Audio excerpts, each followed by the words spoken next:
Ya.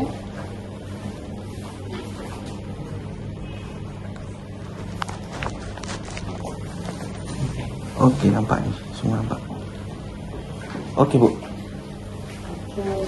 Ya, monggo, silakan mau tanya apa nih? Bukan ini. Bagus. Oke Bu, perkenalkan kita dari UNJ. Kita ingin menanyakan perihal lembaga keuangan. Sebelumnya Ibu itu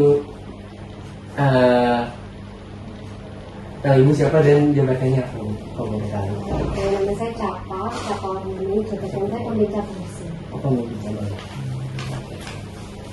Sebelumnya perkenalkan nama saya Arya. Ya, Arya Neza. Langsung ke pertanyaan aja Ibu.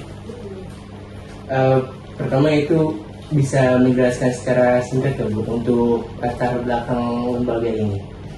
Saya awal mula lahirnya koperasi di sini. Iya. Oke. Mungkin adik-adik belum lahir ya. Jadi tahun 97 zaman dulu itu kan kita dengar kita zaman pemerintahan Soeharto turun. Oh iya. Nah, itu kan zaman krisis ekonomi yang parah ya tahun 97. Nah, kebetulan salah satu pimpinan BTPN sekarang namanya Bank SMBC. SMBC itu kebetulan namanya Pak Sahala Panggabean yang merupakan sekarang foundernya Nasari kalau istilah perusahaan ya. Kalau di koperasi kan tidak ada namanya founder ya, namanya ya kayak gitu kan. Nah, konstitusinya itu karena melihat perekonomian saat itu kan parah, UMKM juga tidak terjamah kan. Nah saat itu karena beliau juga di bidang keuangan dan juga beliau juga orang perbankan, punya ide untuk mendirikan koperasi, ya, mendirikan koperasi khusus untuk UMKM ini, ya, UMKM ini dan pertama buka di Semarang. Jadi kantor pusatnya Nasari di Semarang. Nah, saat itu UMKM dan kebetulan karena ini kita BTPN ya kerjasama dengan kantor bayar BTPN dan juga pos. Jadi UMKM di sini UMKM terutama pensiunan yang memiliki usaha. Jadi banyaklah yang terbantu dengan adanya Nasari. Jadi intinya itu untuk membantu perekonomian masyarakat khususnya UMKM yang memiliki gaji. UMKM gaji berarti pensiunan yang memiliki usaha. Jadi dan waktu itu sih pinjamannya kecil-kecil karena masih mikro ya, sekitar 500 1 juta. Intinya ya karena untuk krisis ekonomi lah. Jadi untuk menggerakkan kegiatan ekonomi saja itu awalnya seperti itu.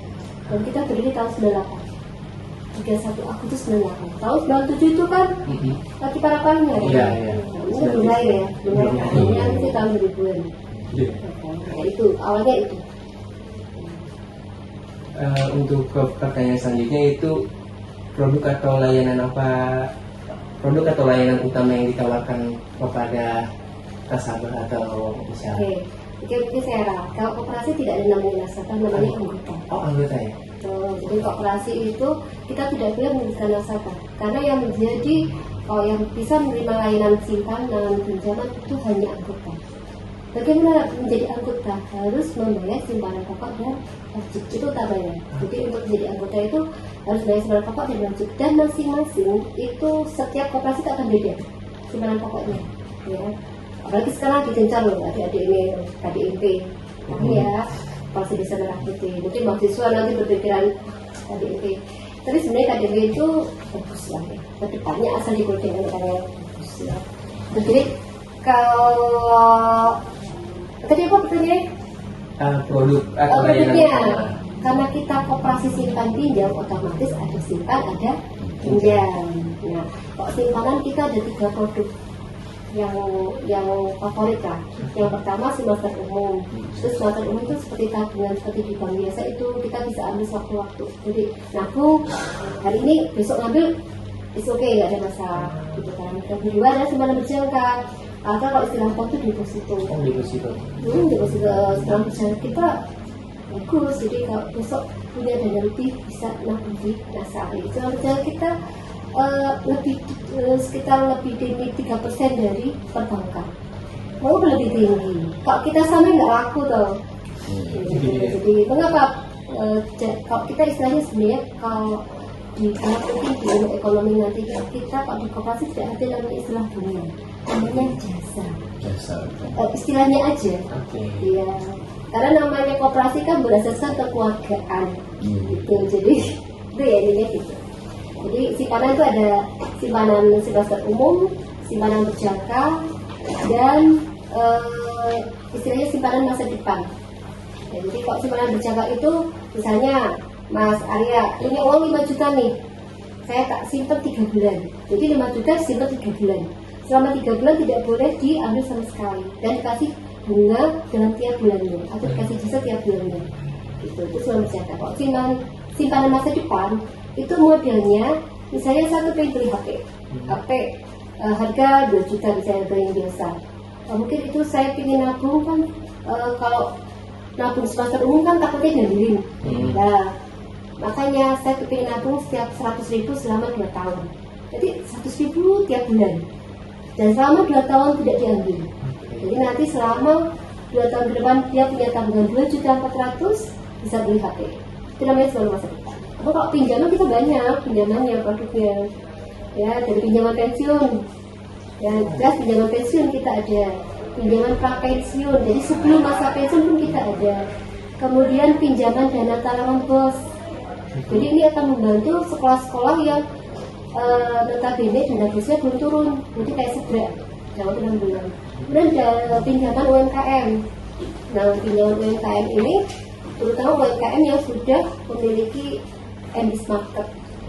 Ya, jadi misalnya dengan MM itu terdaftar di MBIS market. Kemudian kita ada pinjaman sertifikasi untuk bapak ibu guru. Jadi kalau desain kalian di sini ya, nanti ada pinjam. Ya, Bu. Nggak apa-apa loh.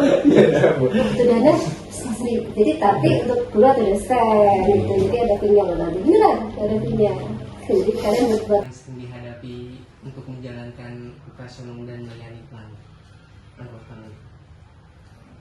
Pertama sih kalau pelanggan kadang ada yang minta, terutama yang pelanggan customer, kadang ada yang minta pelayanan lebih ya.